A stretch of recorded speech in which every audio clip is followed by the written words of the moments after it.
சாத்தானுடைய வல்லமையை மேற்கொள்ள நமக்கு அதிகாரம் கொடுக்கிறார் ஆண்டவர். அப்ப அந்த சாத்தான் என்ன செய்ய நினைக்கிறான்? நம்மை பாவம் செய்ய வைக்க நினைக்கிறான்.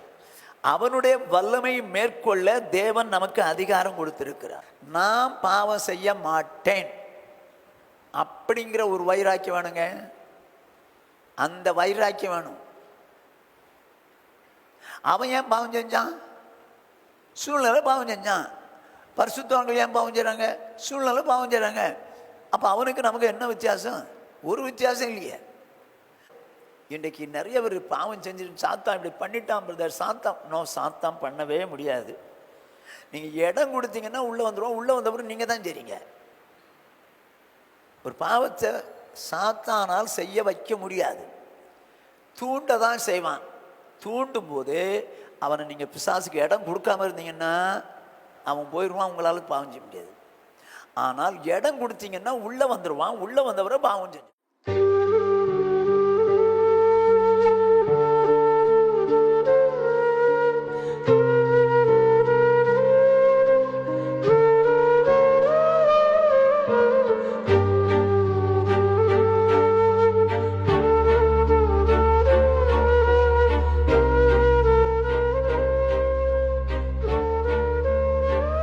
பரிசுத்த நாமத்துக்கு மகிமை உண்டாகட்டும்.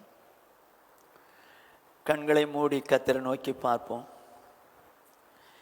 எங்களை நேசிக்கிற எங்கள் மகா பரிசுத்தமுள்ள எங்கள் பரலோக பிதாவே, உம்முடைய பரிசுத்தமுள்ள நாமத்தை வாழ்த்தி ஸ்தோத்திரிக்கிறோம். கிருபையும் இரக்கமுள்ள தேவனே, இந்த நாளிலும் உம்முடைய சன்னிதானத்திலே வேதத்தை ஆராய்ந்து பார்க்கும்படியாய் கடந்து வந்திருக்கிறோம். நாங்கள் வேதத்தை ஆராய்ந்து பார்க்கும்போது அவைகளை விளங்கிக் கொள்ள உணர்வுதாரும், வாழ கிருபைதார். இயேசு கிறிஸ்துவின் இன்ப நாமத்தில் பிதாவே, ஆமென். பெயர் ஜீவ புஸ்தகத்திலிருந்து கிறுக்கப்படுவது ஏன் என்கிற தலைப்பின் கீழே நாம் கடந்த வாரம் தியானித்தோம். இன்னைக்கும் தியானிக்க போகிறோம். ஒருவருடைய பெயர் ஜீவ புஸ்தகத்திலிருந்து கிறுக்கப்படுவது ஏன்? எபிரேயர் நிருபம் 9வது அதிகாரம் 27வது வசனம். அன்றியும் ஒரே தரம் மரிப்பதும் பின்பு நியாயத்தீர்ப்படைவதும் மனுஷருக்கு நியமிக்கப்பட்டிருக்கிறபடியே. வேதம் சொல்லுகிறது, ஒரே தரம் மரிப்பதும் பின்பு நியாயத்தீர்ப்படைவதும் மனுஷனுக்கு நியமிக்கப்பட்டிருக்கிறது. அப்படியானால் யார் ஒருவன் பிறந்தானோ அவன் மரிக்கத்தான் செய்யணும். மரித்த பின்பு ஒரு நாள் நியாய தீர்ப்பு உண்டு. அந்த மரித்தவர்களை நியாயம் தீர்க்க போறது இயேசு கிறிஸ்து. அது சில முக்கியமான புஸ்தகங்களை முன்னால் விரிச்சு வச்சு அந்த புஸ்தகங்களில் எழுதப்பட்டவர்களின்படியே அவர் நியாயம் தீர்க்கிறார் என்று சொல்லி கடந்த வாரத்தில் தியானித்தோம். அதில் ஒரு புஸ்தகம் ஜீவ புஸ்தகம். இந்த ஜீவ புஸ்தகத்தில் பெயர் இருந்தால் நியாய தீர்ப்பின் நாளிலே அந்த ஜீவ புஸ்தகத்தில் இருக்கிறவருடைய பெயர் அவர்கள் இருப்பார்களானால் அவர்கள் பரலோகம் போகலாம். இல்லாவிட்டால் அவர்கள் நித்திய அக்கினிக்குள் போக வேண்டியிருக்கும் என்று சொல்லி பார்த்தோம்.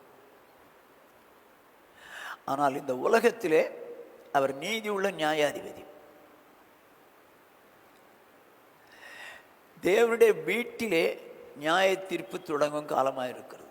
அப்படியானால் இந்த உலகத்தில் தேவனுடைய வீடு என்பது சபை. இந்த சபைக்குள்ளே இருக்கிறவர்களிடத்தில் நியாயம் தீர்க்கிறார். எப்படின்னா, நீதிமானுக்கு பூமியிலே சரி கட்டப்படும். ஏன் அப்படி செய்கிறாரு அப்படின்னா, உலகத்தோடு கூட நியாயந்திருக்கப்பட்டு நரகத்துக்கு போய்விடக்கூடாதபடிக்கு இங்கே அவர்கள் செய்த தவறுக்கு என்ன பண்ணுறார்? நியாயந்திருத்துறார். உலகத்தோடு கூட நியாயம் தீர்க்கப்படாதபடிக்கு நாம் பூமியிலே சிட்சிக்கப்படுகிறோம் என்று எழுதியிருக்கிறது. நம்ம தவறு செஞ்சிட்டோம். அவர் நீதி உள்ள நியாயாதிபதி. அவர் ஒன்றும் நம்மளை கண்டுக்க மாட்டார். ஏன்னா நம்ம ரட்சிக்கப்பட்டவங்க, ஞானஸ்நானத்தவங்க, அதனால ஒன்றும் செய்ய மாட்டார். அப்படியெல்லாம் இல்லை. அவர் நீதி உள்ள நியாயாதிபதி. நீங்களாக இருந்தாலும் உலகத்தின் மக்களாக இருந்தாலும் நியாயத்தீர்ப்பு உண்டு. உலகத்தின் மக்களுக்கு அங்கே நியாயத்தீர்ப்பு. ஆனால் தேவ ஜனங்களுக்கு பூமியிலே சரி கட்டப்படும், இங்கே நியாயத்தீர்ப்பு. உதாரணமாக சொன்னேன், தாவீது பத்சேபாள் விஷயத்திலே தவறு செய்து விட்டான். அவன் மன்னிப்பு கேட்கிறான். நாத்தான் தீர்க்கதரிசி அவனை எச்சரித்த போது மன்னிப்பு கேட்கிறான். தேவன் மன்னிக்கிறார். ஆனால் செய்த தவறுக்கு தண்டனை உண்டு. அவனுடைய குழந்தை இறந்து போச்சுது. 10 மறுமனையாட்டிகளும் கெடுக்கப்பட்டார்கள். காரணம், தேவன் நீதி உள்ள நியாயாதிபதி. அவர் நியாயம் தீர்ப்பார். இந்த உலகத்தில் நம்ம பாவம் செய்தால் நியாய தீர்ப்பு பூமியிலே ஒருவேளை துணிகரமாகவே பாவம் செஞ்சுக்கிட்டே இருக்கிறான்னா விட்டுருவார். அடிச்சு இங்கே அடி, அங்கே அடி, அங்கே நியாய தீர்ப்பு. வேதம் அப்படிதான் சொல்லுது. எபிரேயர்கள் நிறுவம் 10வது அதிகாரம் 26வது வசனம். சத்தியத்தை அறியும் அறிவை அடைந்த பின்பு நாம் மனப்பூர்வமாய் பாவம் செய்கிறவர்களாய் இருந்தால் பாவங்களை நிமித்தம் செலுத்தத்தக்க வேறொரு பலி இனி இராமல் அடுத்த வசனம் 28. நியாய தீர்ப்பு வருமென்று பயத்தோடு எதிர்பார்க்குதலும் விரோதிகளை பட்சிக்கும் கோபாக்கினேமை இருக்கும். என்ன எழுதிருப்பாருங்க? சத்தியத்தை அறிவை அடைந்த பின்பு மனப்பூர்வமாய் பாவம் செய்தால். இங்க தண்டிக்கிறார். ஆனால் தண்டனை ஏற்றும் அவன் மனப்பூர்வமாக நான் பாவம் செஞ்சு தான் இருப்பேன் அப்படின்னு சொன்னான். வேதம் சொல்லுகிறது, விரோதிகளை பட்சிக்கும் கோபாக்கணும். இங்கேயும் தண்டனை இருக்கும், அங்கேயும் தண்டனை இருக்கும். ஆகையினால தேவ ஜனங்கள் இங்கே தேவனால் சிட்சிக்கப்படும் போது நம்ம சரியாக்குகிறது நல்லது. ஒருவேளை நான் அப்படித்தான் போவேன், அப்படித்தான் செய்வேன் அப்படின்னா இங்கேயும் தண்டனை, அங்கேயும் தண்டனை. ஆனால் உலகத்தானுக்கு அப்படி இல்லை, அங்கே தான். சரி, இந்த நாளில் ஒரு மனுஷனுடைய பேர் ஜீவ புஸ்தகத்திலிருந்து கிறுக்கப்படுவது ஏன் வாசிப்போம். வெளிப்படுத்தின விசேஷம் 20வது அதிகாரம் 15வது வசனம். ஜீவ புஸ்தகத்திலே எழுதப்பட்டவனாக காணப்படாதவன் எவனோ அவன் அக்கினி கடலிலே தள்ளப்பட்டான். என்ன சொல்றது பாருங்க. ஜீவ புஸ்தகத்திலே எழுதப்பட்டவனாக காணப்படாதவன் எவனோ அவன் அக்கினி கடலிலே தள்ளப்பட்டான். அப்போ யாருடைய பெயர் ஜீவ புஸ்தகத்தில் எழுதப்பட்டதோ அவன் அக்கினி கடலுக்கு போக மாட்டான். கவனமாக கேட்டுங்க. அப்போ பரலோகத்துக்கு போகிறவன் பேர் ஜீவபுஸ்தகம் இருக்கும், ஜீவபுஸ்தகம் இருக்கிறவன் பரலோகத்துக்கு போவான்னு அர்த்தம். அப்படியானால் பரலோகத்துக்கு போகிறது யாருன்னு சொல்லி இயேசு சொன்னார்? ஒருவன் மறுபடியும் பிறவாவிட்டால் தேவனுடைய ராஜ்யத்தை காண மாட்டான் என்றும், ஜலத்தினாலும் ஆவினாலும் பிறவாவிட்டால் தேவனுடைய ராஜ்யத்திற்குள் பிரவேசிக்க மாட்டான் என்றும் இயேசு சொன்னார். அப்படியானால் யார் ஒருவர் இயேசு எனக்காக பலியானார், இயேசு தேவகுமாரன் எனக்காக பலியானார், எனக்காக அடிக்கப்பட்டார், இரத்தத்தினார், மரித்தார், 3ஆம் நாள் உயிரோடு எழுப்பினார் என்று விசுவாசித்து தன்னுடைய பாவங்களை உணர்ந்து அவரிடத்திலே மனம் திரும்பி அறிக்கையிட்டு மன்னிப்பு கேட்கும்போது அவர் மன்னிக்கிறார், அவரை ஏற்றுக்கொள்கிறார்கள். அப்படி ஏற்றுக்கொள்கிறவர்கள் ஞானஸ்நானம் பெற்று பரிசுத்தாய் பெற்றால் அவங்க பரலோகம் போகலாம். அப்படி பரலோகம் போகிறவங்கன்னா ஜீவ புஸ்தகத்தில் பேர் இருக்கும், ஜீவ புஸ்தகத்தில் பேர் இருக்கும். சரி, ஆனால் இயேசு என்ன சொல்கிறாரு? வெளிப்படுத்தின விசேஷம் 3வது அதிகாரம் 5வது வசனம். ஜெயம் கொள்ளுகிறவன் எவனோ அவனுக்கு வெண்வஸ்திரம் தரிப்பிக்கப்படும். ஜீவ புஸ்தகத்தில் இருந்து அவனுடைய நாமத்தை நான் கிறுக்கி போடாமல் என் பிதா முன்பாகவும் அவருடைய தூதர்கள் முன்பாகவும் அவன் நாமத்தை அறிக்கையிடுவேன். ஜெயம் கொள்ளுகிறவன் எவனோ அவன் பேரை நான் கிறுக்கி போட மாட்டேன்ற, ஜீவ புஸ்தகத்திலிருந்து கிறுக்க மாட்டேன்ற. அப்போ என்ன அர்த்தம்?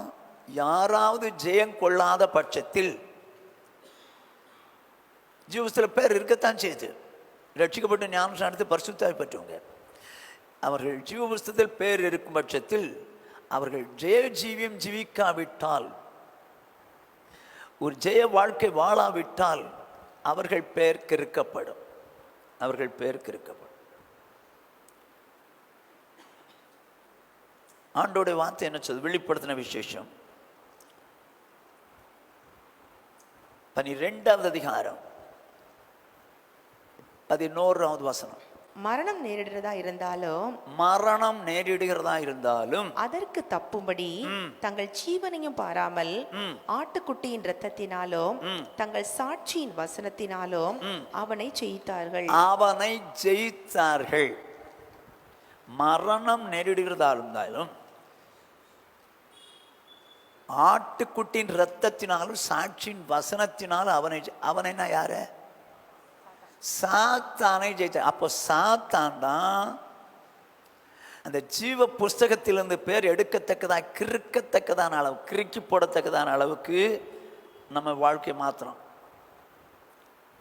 சாத்தான் தான் அந்த வேலையை செய்கிறான்.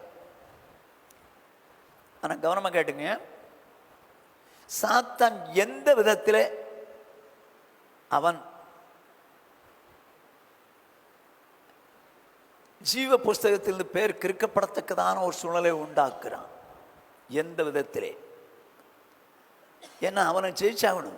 அவனை ஜெயிக்கலைன்னா ஜீவ புஸ்தகத்திலிருந்து பேர் எடுத்துருவார். ஜெயங்கொள்ள விட்டால் ஆண்டவர் தான் சொல்றார், ஜெயங்கொள்ளாத பட்சத்தில் அவன் பேர் ஜீவ புஸ்தகத்திலிருந்து கிறுக்கப்படும். அப்படியானால் யாரை ஜெயிக்கணும்? ஆட்டுக்குட்டின் இரத்தத்தினாலும் சாட்சியின் வசனத்தினாலும் அவனை ஜெயித்தார்கள். அப்ப சாத்தான் தான் நம்மை ஜீவ புஸ்தகத்திலிருந்து பேர் எடுக்கத்தக்கதான அளவிற்கு, ஜெயம் கொள்ளக்கூடாத அளவுக்கு செயல்படுறான். எப்படி அவன் செயல்படுறான் அப்படிங்கிறத இன்னைக்கு பார்க்க போறோம். யாத்ராகமத்தின் புஸ்தகம் 32வது அதிகாரம் 32வது வசனம். ஆகிலும் தேவரீர் அவர்கள் பாவத்தை மன்னித்தருளுவீரானால் மன்னித்தருளும், இல்லாவிட்டால் நீர் எழுதின உம்முடைய புஸ்தகத்திலிருந்து என் பெயரை கிறுக்கி போடும் என்றான். இப்போ மோசே இஸ்ரவேல் ஜனங்களை வழி நடத்தி வருகிறான். ஆரோன் ஆசாரியன் வழி நடத்துகிறவன் மோசே. 6 லட்சம் புருஷர்கள். இப்பொழுது மோசேயை தேவன் மலையின் மேல் வரவழைத்தார். மலைக்கு போனான். அங்கே 40 நாள் இருக்கிறான். அங்கே இருந்தபோது தேவன் அவனிடத்தில் 10 கற்பனைகளை கொடுக்கிறார். 10 கற்பனைகளை பெற்ற அவன் ஆண்டவர் சொல்லிட்டு இருக்கிறார், மோசே நீ அழைத்து வந்த அந்த ஜனங்கள் தங்களை கெடுத்து கொண்டார்கள், ஓடிப்போ அப்படின்னார். வந்து பார்த்தான், யோசுவா கீழே மலையடி வாரத்தில் இருக்கிறான். அவன்கிட்ட கேட்குறான், என்னமோ சத்தம் கேட்குது, என்ன ஜெயத்துனியா ஆபத்துனியா தெரியல, எனக்கு தெரியலன்றான். 10 கற்பனை அப்படி போட்டு உடைச்சிட்டு வந்து பார்த்தா கண்ணுக்குட்டிக்கு முன்னால் நிர்வாணமாக டான்ஸ் ஆடிட்டு இருக்காங்க தேவ ஜனங்கள். இந்த சூழ்நிலையில் தான் கேட்குறான், ஆரோன் ஏன் இப்படி என் ஜனங்களை வெட்கப்படுத்துகிற மாதிரி பண்ணிட்ட, ஏன் இந்த மாதிரி செஞ்சுட்ட அப்படின்னு கேட்டதுக்கு அவன் சொல்கிறான், இந்த ஜனத்தை பற்றி உங்களுக்கு தெரியும், முரட்டாட்டமான ஜனங்கள், அவங்க இந்த மாதிரி செஞ்சாங்க, அதனால தான் செஞ்சேன்னு சொல்கிறான். ஸோ கண்ணுக்குட்டியை வச்சு தெய்வம்னு வணங்குற அளவுக்கு ஆயிடுச்சு. இந்த சூழ்நிலை தான் அவன் மோசே ஆண்டவர்கிட்ட கேட்குறான், ஆண்டவரே இவங்க இப்படி பண்ணிட்டாங்க, ஓகே, ஒருவேளை இவங்க பேரை நீர் கிறுக்கிறதா இருந்தால் முதல்ல ஏன் பேரை உங்கள் புஸ்தகத்திலேருந்து கிறுக்கிறீங்க? அப்போது இவன் பேர் ஜீவ புஸ்தகத்தில் இருக்குதுன்னு அவனுக்கே தெரியுதா? தெரியுது. அவங்க பேர் இருக்குதுன்னு தெரியுதா? தெரியுது. அப்படியானால் அவர்கள் செங்கடலை கடந்தவர்கள், மோசைக்குள்ளாக சிவந்த சமுத்திரத்தினால் மேகத்தினால் ஞானஸ்நானம் பண்ணப்பட்டவர்கள், ஞான கண்மலையின் போஜனத்தை புசித்து ஞான கண்மலையின் தண்ணீரை குடித்தார்கள், அந்த கண்மலை கிறிஸ்துவே. ஸோ இந்த அனுபவம் பெற்றவர்கள் ஜீவத்தில் பேர் இருக்கு. ஆனால் என்ன சொல்லுது வேதம்? மோசே தான் சொல்றான், நீர் இவங்க பேரை கிறுக்கிறதா இருந்தால் ஏன் பேரை கிறுக்கிறீங்க? அதுக்கு ஆண்டவர் என்ன சொல்றான்னு பார்ப்போம். 33ஆம் வசனம்.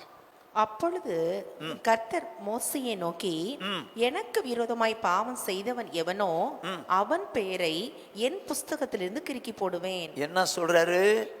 யார் எனக்கு விரோதமாக பாவம் செய்கிறார்களோ அவர்கள் பெயரை நான் கிறுக்கிடுவேன். இப்போ உலகத்தின் மக்கள் பேர் புக்கில் இல்லை, அவருடைய புஸ்தகத்தில் இல்லை.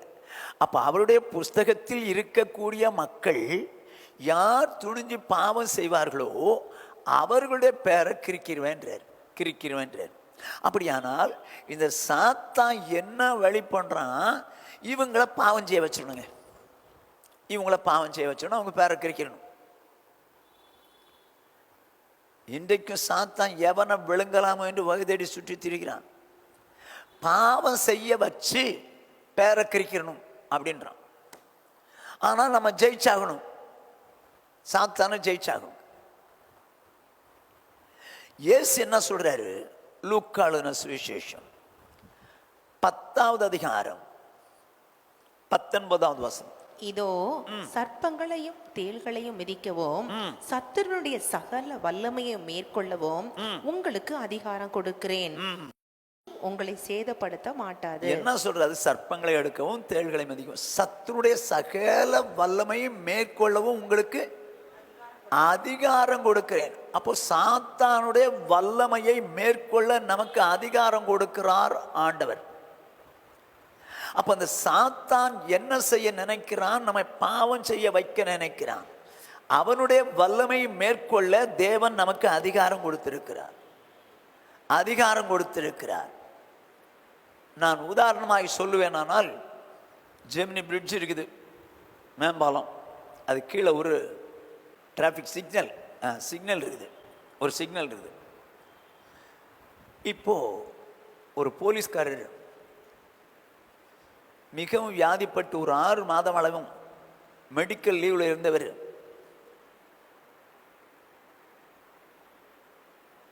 ஆறு மாதம் கழித்து மெடிக்கல் ஃபிட்னஸோடு வர்றார். வந்து இன்ஸ்பெக்டர்கிட்ட கேட்குறாரு, சார் எனக்கு ஒரு லைட் டியூட்டி கொடுங்க சார், லைட் டியூட்டி கொடுங்க. அதுக்கு அவர் சொல்கிறாரு, எப்பா எல்லாருக்கும் டியூட்டி ரோஸ்டர் போட்டு முடிஞ்சிடுச்சு, இனிமேல் எனக்கு அத்தாரிட்டி கிடையாது, நீ வேணா அசிஸ்டன்ட் கமிஷனர்கிட்ட போய் கேளு அப்படின்ட்டார். இவன் அசிஸ்டன்ட் கமிஷனர்கிட்ட போனான். அவரை ஏசின்னு வாங்க, அவர்கிட்ட போகிறான். ஐயா என்னுடைய நிலைமை எப்படி? நான் வியாதிப்பட்டிருந்தேன், மரண தருவாய்க்கு போனேன், 6 மாதம் லீவில் இருந்தேன். இப்பொழுதோ நான் மெடிக்கல் ஃபிட்னஸோடு வந்திருக்கிறேன். இந்த சூழ்நிலையில் எனக்கு ஒரு லைட் டியூட்டி போடும்படி இன்ஸ்பெக்டரை கேட்டேன். அவர் நான் முடியாது, உங்கள்கிட்ட கேட்க சொன்னார் ஐயா, அதனால் வந்தேன். அப்படியாப்பா? அதை பார்த்தாரு. ரைட், பலவீனமாக தான் இருக்கிற, உனக்கு லைட் டியூட்டி கொடுக்குறேன் அப்படின்னு சொல்லி, இப்போ அந்த ஜெமினி பிரிட்ஜு கீழே அந்த சிக்னல் இருக்குது, அதில் 24 hours கரண்ட் வரும். எப்பாவது கரண்ட் போச்சுன்னா 2 minutesக்குள்ளே வந்துடும். ஆகையினால அந்த இடத்துல நீ டியூட்டி பார். பகலில் ஓரத்தில் கடைகள் இருக்குது, அந்த கடை ஒன்று பக்கத்தில் அங்கே உட்காந்துக்க, ஒரு சேர் போட்டு அவங்ககிட்ட கடைக்காரங்கிட்ட சேர் வாங்கி போட்டு உட்காந்துக்க. எப்போவாவது ஒருவேளை சிக்னல், அதாவது கரண்ட் ஃபெயிலியர் ஆச்சுன்னா சிக்னல் அப்படியே நின்றுடும். நீ ஓடி போய் என்ன பண்ணு, அதை அரேஞ்ச் பண்ணிடு, அந்த டிராஃபிக்கை கொஞ்சம் பார்த்துக்க, அது ரொம்ப சிம்பிளான வேலை, போப்பான்ட்டார். இவன் அப்படி தான் வாழ்ந்தான். சரி, ஒரு நாள் திடீர்னு சொல்லி கரண்ட் ஃபெயிலியர். இவன் அங்கேருந்து மெல்ல வந்தவன் ஜெமினி பிரிட்ஜிலேருந்து இது வருது, ஒரு லாரி, 100 டன் எடை உள்ள ஒரு லாரி வருது. இந்த லாரி வேகமாக வருது, இவனோ பட்டு மாதிரி இருக்கிறான். இப்போ அதை பார்க்குறான். ஏசி சார் லாரி வருது சார், என்னை காப்பாற்றுங்க சார், இதை மாற்றுங்க சார்னு சொல்லி அவர்கிட்ட சொல்ல முடியாது. ஏசி என்ன பண்ணியிருக்கிறாரு? இவனுக்கு அதிகாரம் கொடுத்துருக்காரு.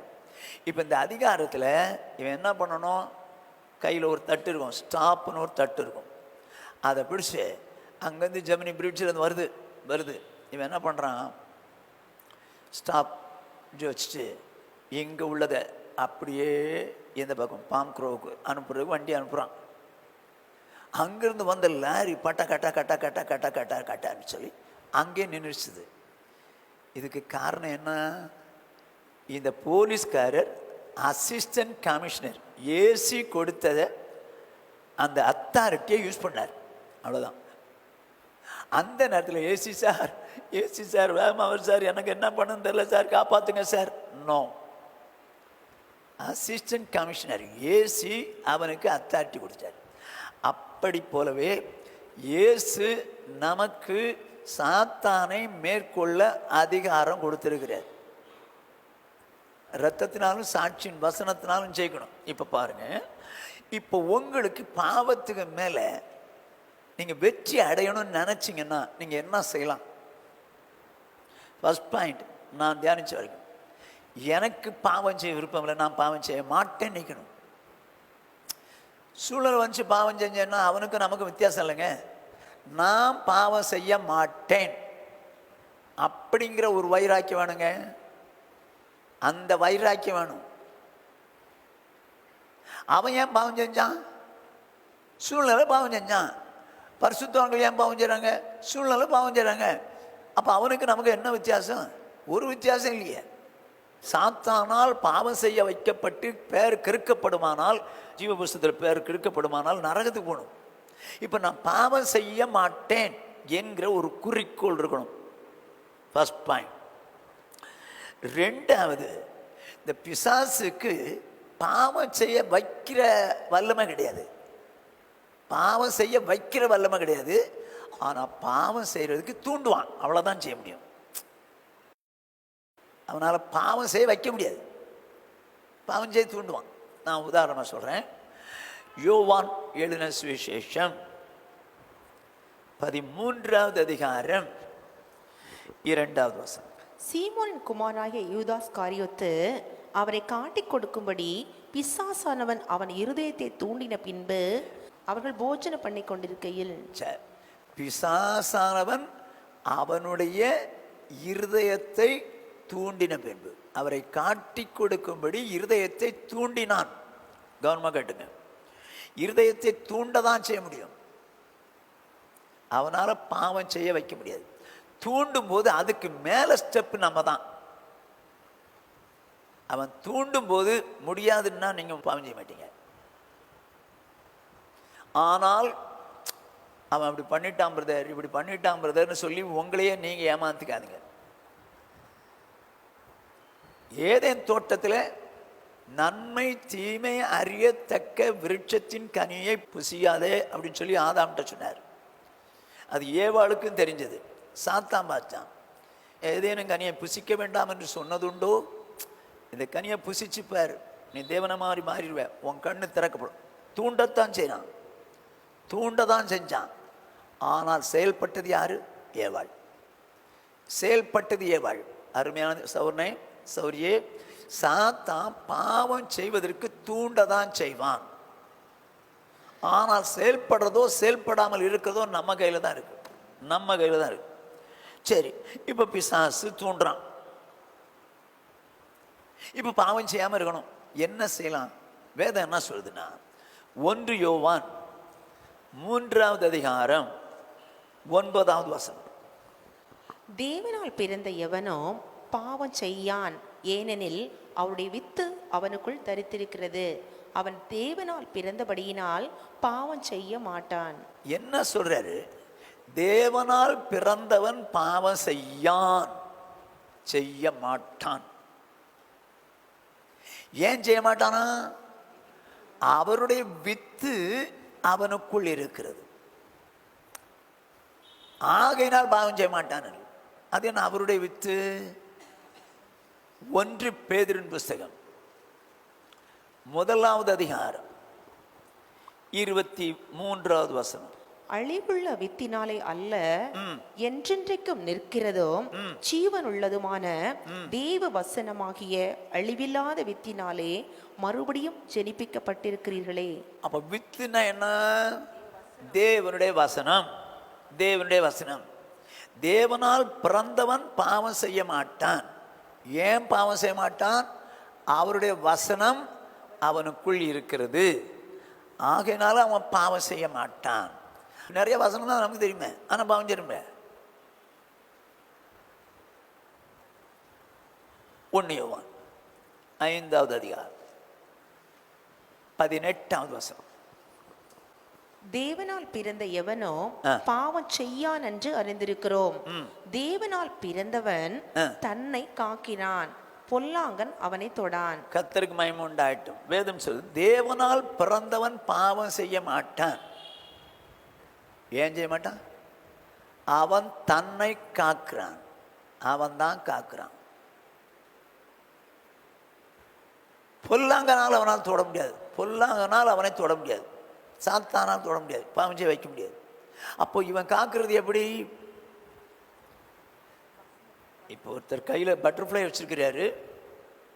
ஒருத்தர்கிட்ட கேட்குறாரு, நான் வச்சிருக்கிற பட்டர்ஃப்ளை உயிரோடு இருக்குதா செத்து போச்சான்னு கேட்குறாரு. இங்கே இவர் சொல்கிறாரு, அது சாகிறதும் அது உயிரோடு இருக்கிறதும் உங்கள் கையில் தான் அப்படின்றாரு. எப்படி சொல்கிறீங்க?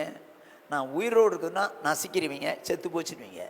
நான் செத்து போச்சு அப்படின்னா நீங்கள் பறக்க விட்டுட்டு உயிரோடுது அப்படின்வீங்க. ரெண்டும் உங்கள் கையில் தான். இப்போ நம்ம பாவம் செய்கிறதும் பாவம் செய்யாமல் இருக்கிறதும் நம்ம கையில் தான். அவன் தூண்டுவான். ஆனால் தேவனால் பிறந்தவன் பாவம் செய்ய மாட்டான். அவன் தன்னை காக்கிறான். எப்படி காத்து கொள்றான்? பாவம் செய்ய தூண்டுறான், தூண்டிக்கிட்டே இருக்கிறான். எப்படி காத்து கொள்றான்? எபேசியர் கெழுனவர் அவனிடத்திலிருந்து நம்ம காக்கிறது எப்படி? 4வது அதிகாரம் 27வது வசனம். பிசாசுக்கு இடம் கொடாமலும் இருங்கள். ஓஹோ, என்னவா? பிசாசுக்கு இடம் கொடாமலும் இருங்கள். அப்போ சாத்தான் தூண்டும் போது பிசாசுக்கு இடம் கொடுத்தால் அவன் உள்ள வந்துடுவான். அவன் காரியத்தை நடப்பிச்சுவான். அவனால் தூண்ட தான் முடியும். தூண்டும் போது இப்படி போயேன், இப்படி பாரு, சினிமா பாரு, இல்லை இப்படி பண்ண அப்படி பண்ண ஏதோ பாவம் செய்ய வைக்கிறான், தூண்டுறான். நீங்கள் இடம் கொடுத்தாதான் உள்ளே வர முடியும். உள்ளே வந்தால் தான் அவன் பாவம் செய்வான். இடம் கொடுத்துட்டீங்க, உள்ளே வந்துடுவான். உள்ளே வந்த பிறகு அவன் பாவம் செய்யாமல் இருக்க முடியாது அந்த மனுஷனால.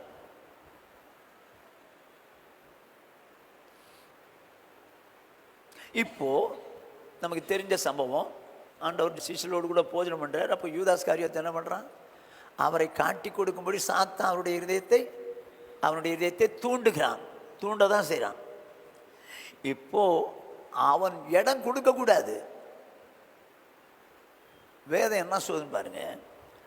யோவான் 13வது அதிகாரம் 27ஆம் வசனம். அந்த துணிக்கையை அவன் வாங்கின பின்பு சாத்தான் அவனுக்குள் புகுந்தான். அப்பொழுது இயேசு அவனை நோக்கி, நீ செய்கிறதை சீக்கிரமாய் செய் என்றார். சரி, இப்போ சாத்தான் தூண்டினான், இப்பொழுதோ உள்ளே புகுந்தான். ஆனால் வேதம் என்ன சொல்லுது? பிசாசுக்கு இடம் கொடாதிருங்கள். இடம் கொடுத்துட்டோம்னு வச்சுங்க, அவன் வேலையை செஞ்சிருவான்.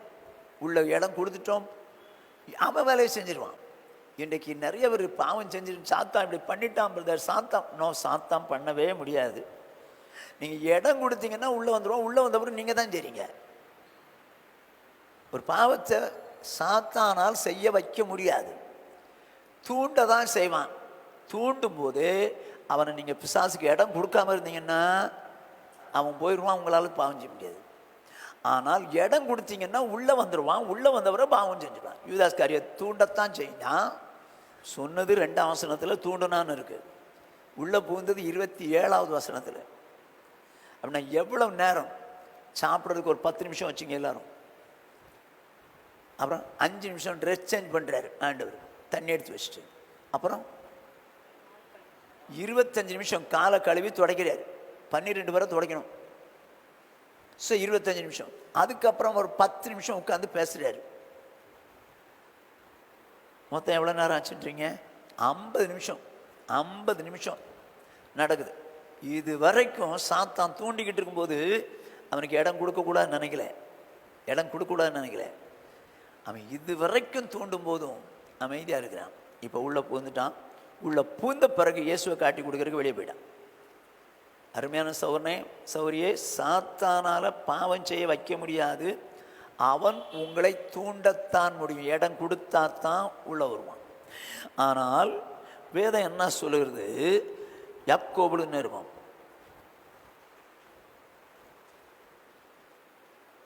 4வது அதிகாரம் 7வது வசனம். ஆகையால் தேவனுக்கு கீழ்ப்படிந்திருங்கள், பிசாசுக்கு எதிர்த்து நில்லுங்கள், அப்பொழுது அவன் உங்களை விட்டு ஓடி போவான். ஓகே, என்னவா இப்போ பிசாசு தூண்டும் போது அவனுக்கு இடம் கொடுக்கக்கூடாது. ஒன்று, நான் பாவம் செய்ய மாட்டேன்னு நினைக்கணும். 2, தூண்டும் போது இடம் கொடுக்கக்கூடாது, இடம் கொடுக்கக்கூடாது. 3வது என்ன சொன்னா, அவனுக்கு எதிர்த்து நிற்கணும், எதிர்த்து நிற்கணும். ஆனால் இன்றைக்கு ஆவிக்குரிய உலகத்தில்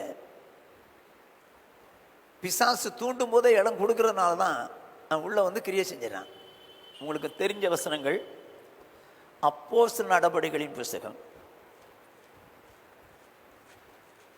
5வது அதிகாரம் 1வது வசனம்.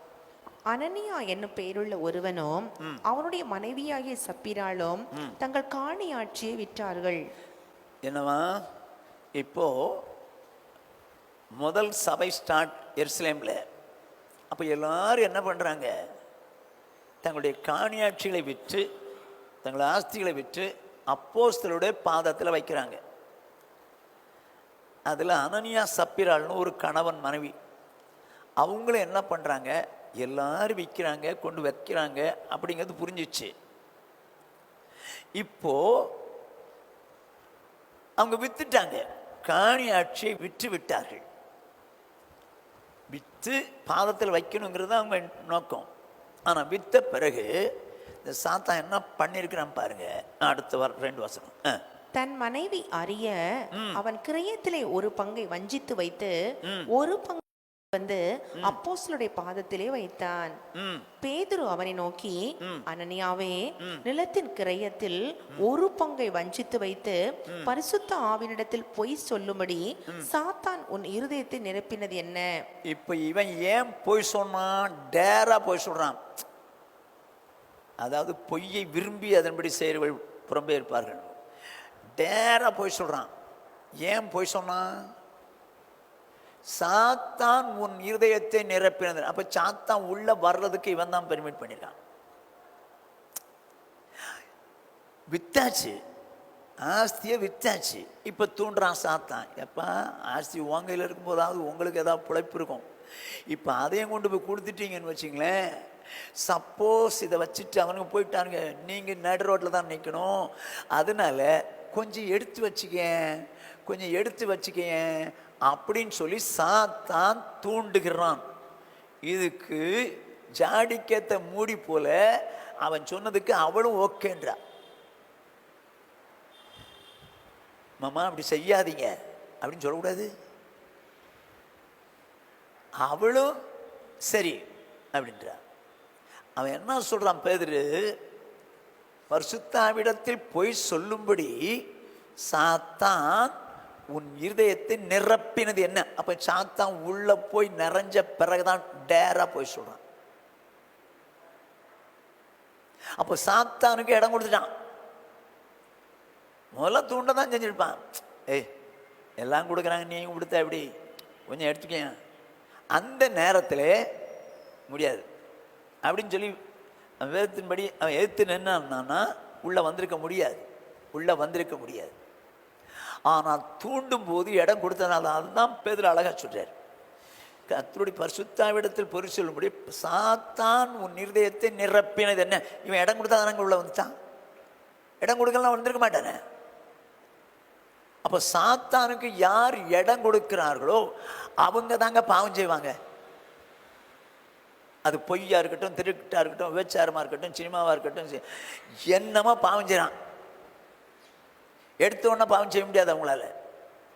தேவனுடைய பிள்ளைகள் பாவம் செய்யக்கூடாதுன்னு நினைக்கிறாங்க. சாத்தான் தான் பார்க்குறேன், இந்த ஊர் சொல்லு, அது ஒன்றும் தப்பு இல்லை, பரவாயில்ல சொல்லு, இதைத்தானே பாரு, அது ஒன்றும் தப்பு இல்லை அப்படின்னு சொல்லி சொல்றான். இதை சாத்தானுக்கு இடம் கொடுக்காம இருக்கணும், எதிர்த்து நிற்க வேண்டியவங்க. ஆனால் எடுத்து நிற்கல, இடம் கொடுத்துட்டாங்க. உள்ளே வந்தோன்னா அவன் காரியத்தை செய்ய ஆரம்பிச்சிடறான், பாவம் செய்ய வச்சிடறான், அவன் காரியத்தை செய்ய. இதுதான் அனனியா சப்பீராள் வாழ்க்கையில் நடந்தது. அனனியா சப்பீராள் வாழ்க்கையில் நடந்தது. அருமையான தேவஜனமே, பாவம் செய்கிறதோ செய்யாத நம்ம கையில் தாங்க இருக்குது. சாத்தான் என்ன இப்படி பண்ண வச்சுட்டான், பாவம் செய்ய வச்சுட்டான், சாத்தான் என்ன பாவம் செய்ய வச்சுட்டான். நோ பிரதர், நோ சிஸ்டர், வைக்க முடியாது. சத்துருவை மேற்கொள்ள நான் உங்களுக்கு அதிகாரம் கொடுக்குறேன்னு இயேசு அதிகாரம் கொடுத்துருக்காரு. பிசாசால உங்களை தூண்டத்தான் முடியும், பாவம் செய்ய தூண்டத்தான் முடியுங்க. நீங்கள் இடம் கொடுத்தீங்கன்னா உள்ளே வந்துடுவான், நீங்கள் பாவம் செய்வீங்க. அதே நேரத்தில் நீங்கள் பிசாசுக்கு ஏற்று நின்னீங்கன்னா அவன் ஓடிடுவான், அவன் ஓடிடுவான். எப்படி எடுத்து நிற்கணும்? ரத்தத்தினாலும், இயேசு கிறிஸ்துவின் ரத்தத்தினால், ஆட்டுக்குட்டியின் ரத்தத்தினாலும், சாட்சியின் வசனத்தினால். அப்போ வசனத்தை வச்சுத்தான் நீங்கள் எடுத்து நிற்கணும். வசனம் இல்லாமல் போனா போகாது. அதே நேரத்தில் சரியான வசனம் சொல்லணும். எந்த தப்புக்கு எந்த வசனம் சொன்னால் அவன் போவான் அப்படிங்கிறது புரிஞ்சுக்கணும். வசனம் நிறைவாக இருந்தால் தான். தேவனால் பிறந்தவன் எவனும் ஏன் செய்ய மாட்டான்? அவருடைய வித்து அவனுக்குள்ளே இருக்குது. வித்துன்னா வசனம் உள்ளே இருந்தால் தானேங்க அதை செய்ய முடியும். அப்படின்னா அப்படி இருந்தாலும் இப்போ அவர் அதிகாரம் கொடுத்துச்சாரு. சாத்தான மேற்கொள்ள அதிகாரம் கொடுத்து, நம்மகிட்ட தான் அதிகாரம் இருக்குங்க. நம்ம ஈஸியாக மேற்கொண்டு போயிடலாங்க, ஈஸியாக மேற்கொள்ளலாம். ஒன்று, நான் பாவம் செய்ய மாட்டேன் நிற்கணும், எண்ணணும். ரெண்டாவது, அவனுக்கு இடம் கொடுத்துட விடாது. மூணாவது, அவனுக்கு எழுத்து நிற்கணும். ஏன்னா அதிகாரம் கொடுத்துருக்காரு, அதிகாரம் கொடுத்துருக்கிறாரு. வசனத்தை வச்சு எழுத்துக்கணும், வசனத்தை வச்சு எழுத்திடணும். ஆனால் இன்றைக்கு அநேகருக்கு இந்த சூழ்நிலை வந்தோடனே அந்த வசனம் சொல்ல தெரியல, எந்த சிச்சுவேஷனுக்கு எந்த வசனம் சொல்லன்னு தெரியல. அல்லவென்றால் இப்படி சொல்கிறேன், அந்த சூழ்நிலை தூண்டின உடனே அவங்களுக்கு என்னென்னா இந்த உள்ளே ஏற்றுக்கிறாங்க. அவனுக்கு எழுத்து நிற்க தெரியல, அவனை விரட்ட தெரியல, அவனுக்கு இடம் கொடுத்துட்றாங்க, உள்ளே வந்துடுறான். உள்ளே வந்தோன்னா பாவம் செய்கிறாங்க. இன்னைக்கு ஏன் பரிசுத்தவான்கள் என்று சொல்லக்கூடிய ஊழியக்காரர்களும் விசுவாசிகளும் பாவம் செய்கிறாங்க? சாத்தான் செய்ய வைக்கலைங்க, இவங்க சாத்தானுக்கு இடம் கொடுக்குறாங்க, இவங்களே செஞ்சுறாங்க. சாத்தான் உள்ள வந்தோன்னு செய்ய வச்சுறாங்க. இப்போ நீங்களும் நானும் பாவம் செஞ்சோன்னா பேரு கிறுக்கப்பட்டுரும், ஜீவ புஸ்தகத்திலிருந்து பேர் கிறுக்கப்பட்டுரும். இன்னைக்கு அதை பற்றி யாரும் கவலையே படுறது இல்லையே, கவலையே படுறது இல்லையே. பாவம் சாதாரணமாலாம் செய்கிறாங்க. பொய்யா ரைட் சொல்லுவோம், திருட்டான் காசு விஷயத்தில் ஏமாத்துறதா, பரவாயில்ல விடு. எல்லா வேலையும் செய்யறதுக்கு காரணம் என்ன? அந்த ஜீவ புஸ்தகத்தில் என் பேர் கிறுக்கப்படுமேங்கிற எண்ணமும் கிடையாது, பாவம் செய்யக்கூடாதுங்கிற ஒரு வைராக்கியமும் கிடையாது. அடுத்தது சாத்தானுக்கு எழுத்து நின்று ஜெயிக்கணுங்கிற எண்ணமும் கிடையாது. பாங்க, சாதாரணமாக பாவம் செய்கிறாங்க, சாதாரணமாக பாவம் செய்கிறாங்க. இதைத்தான் அவன் செய்ய வைக்கிறான். பாவம் செய்தால் ஜீவ புஸ்தகத்திலிருந்து பேர் கிறுக்கப்படும் என்பது தெரிஞ்சு கூட பாவம் செய்கிறாங்க. தேவன் அதிகாரம் கொடுத்திருக்கிறாரு அவனை ஜெயிக்கிறதுக்கு. எப்படி ஜெயிப்பீங்க? இயேசு கிறிஸ்துவின் ரத்தத்தினாலும் சாட்சியின் வசனத்தினாலும். வசனம் சொல்லணும், அந்த சரியான ஆப்டான அந்த சூழ்நிலைக்கு ஏற்ற வசனத்தை நீங்கள் சொன்னீங்கன்னா போயிடுவாங்க. போன்னு சொல்லி சொன்னீங்கன்னா போயிடுவாங்க. இப்போ இன்னொரு உதாரணம் சொல்லுவாங்க. யோசுவாவின் புஸ்தகம் 7வது அதிகாரம் 21வது வசனம். கொள்ளையிலே நேர்த்தியான ஒரு பாபிலோனிய சால்வையையும் 200 வெள்ளி சேக்கலையும் 50 சேக்கல் நிறையான ஒரு பொன் பாலத்தையும் நான் கண்டு அவைகளை இச்சித்து எடுத்துக்கொண்டேன். இதோ அவைகள் என் கூடாரத்தின் மத்தியில் பூமிக்குள் புதைத்திருக்கிறது, வெள்ளி அதன் அடியில் இருக்கிறது என்றான். சரி, இப்போ வெள்ளியும் பொன்னும் ஆண்டோடைய ஆலயத்துக்கு போகணும். அடுத்தது அங்கே எரிகோவிலேருந்து எதையுமே எடுக்கக்கூடாது. இதுதான் யோசுவாவுடைய இன்ஸ்ட்ரக்ஷன். எதையுமே எடுக்கக்கூடாது, வெள்ளியும் பொண்ணும் ஆலயத்துக்கு போகணும். ஆனால் இவன் என்ன சொல்கிறான்? நான் அதை கண்டேன். கண்ட உடனே சாத்தான் பார்த்தான், இவனுக்கு இச்சையை தூண்டி விட்டா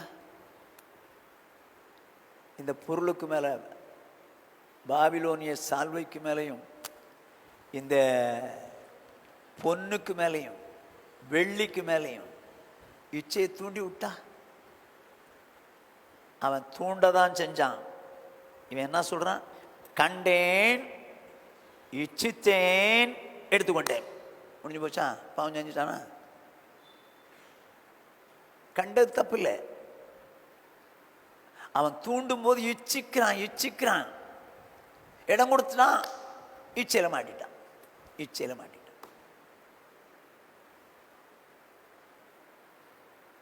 அருமையானவர்களே, இன்னைக்கு பாவம் செய்ய வச்சு பேர கிறுக்க வைக்கிறான் சாத்தான். எவன் எனக்கு விரோதமாய் பாவம் செய்கிறானோ அவனுடைய பேரை நான் கிறுக்குவேன் என்று கர்த்தர் சொன்னார். அப்படியானால் பெயர் கிறுக்கப்படுவதற்கு காரணம் பாவம். சாத்தான் பாவம் செய்யும்படி தூண்டுகிறான். தூண்டும் போது நீங்களோ நானோ கவனமாக கேட்டுங்க. இப்போ சாத்தானுக்கு இடம் கொடுக்கூடாது. முதல் ஃபர்ஸ்ட் பாயிண்ட், நான் பாவம் செய்ய மாட்டேன் அப்படி நிற்கணும். ரெண்டாவது, தூண்டும் போது அவனுக்கு என்ன பண்ணிடக்கூடாது, இடம் கொடுத்துடக்கூடாது. மூணாவது, சாத்தானுக்கு எழுத்து நிற்கணும். ஆண்டவர் அதிகாரம் கொடுத்துருக்கிறார். கொம்பை வச்சு தடி வச்சு காலி பண்ணுறதில்ல, அப்படி எழுத்து நிற்க முடியாது. அவன் ஆவி, அது உள்ளே இருந்து தூண்டத்தான் செய்யும். தூண்டும் போது எதிர்த்து நிற்கணும். எப்படி எதிர்த்து நிற்பீங்க? அதிகாரம் கொடுத்துருக்காரு. என்ன மாதிரி எதிர்த்து நிற்பீங்க? தேவனுக்கு கீழ்ப்படிந்திருங்கள், பிசாசுக்கு எதிர்த்து நில்லுங்கள், அப்பொழுது அவன் உங்களை விட்டு ஓடி போவான். அப்போ நான் தேவனுக்கு தான் கீழ்ப்படிவேன், நான் அப்படி தப்பு பண்ண மாட்டேன், தேவனுக்கு தான் கீழ்ப்படிவேன் அப்படின்னு சொல்லி எண்ணம் கொண்டு பிசாசுக்கு எதிர்த்து நிற்கணும். என்ன மாதிரி எதிர்த்து நிற்கணும்? நீங்கள் வசனத்தை சொல்லி எதிர்த்து நின்னாதான் அது ஓடும். போடா பிசாசே அப்படின்னா போகாது. பாவம் செய்ய தூண்டும் போது அந்த பாவத்துக்கு ஏற்ற மாதிரி அவனை விரட்டுற மாதிரி வசனங்கள் உங்களுக்கு மனசுக்குள்ளே இருக்கணும். இருந்தால் தானே வரணும். இன்னைக்கு தான் பைபிள் படித்து அதுக்கு அந்த வசனங்களை மனசில் பதிக்க வைக்கிறதே இல்லையா?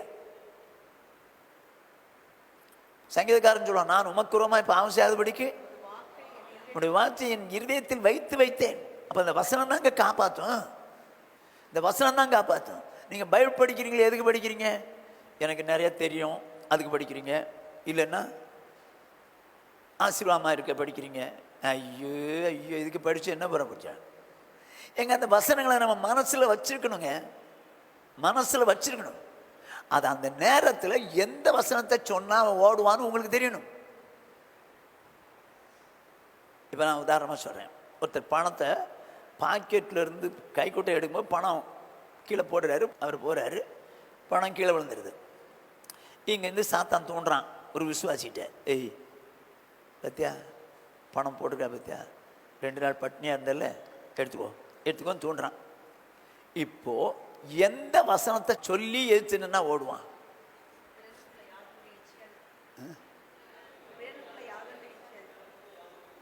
பண ஆசை எல்லா தீமைக்கும் வேற இருக்குது. பின்னும் பிறனுக்குள்ளே யாதொன்னும் இச்சையாது இருப்பார். போ பிசாசை அப்படின்னு சொன்னால் அவன் ஓடுவான், எடுத்து கையில் கொடுத்துருவீங்க. ஆனால் தூண்டுறான், எடுத்துக்கோ.